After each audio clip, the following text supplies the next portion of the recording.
Est-ce que vous avez vu quel bilan l'imagerie selon l'âge? Alors, je viens de sortir la session, j'étais modératrice et c'était une session qui était hyper intéressante. Il y a les recommandations de l'INCa, vous savez, qui sont sorties, dont on a longuement parlé, avec la place de l'IRM et surtout l'importance de ne pas faire des IRM à toutes les patientes. Ça, c'est vraiment important, de bien faire quand elles ont plusieurs facteurs de risque associés.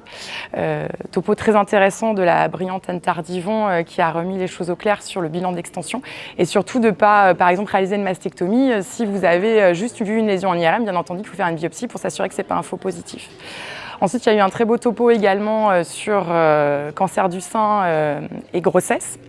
Donc tous les pièges de la grossesse, bien sûr on ne pensera pas forcément à un cancer chez une patiente enceinte, donc bien penser aux signes d'alerte, bien penser que la mammographie doit être réalisée et peut être réalisée, il n'y a pas de risque pour le fœtus, et bien la place de l'échographie avec l'exploration ganglionnaire et parfois si on en a besoin de l'IRM mammaire.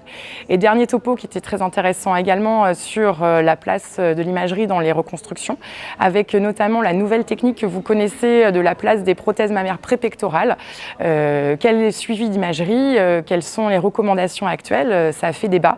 Et donc je vous invite à vous connecter sur la séance et à regarder cette séance en streaming comme chez vous avec vos séries.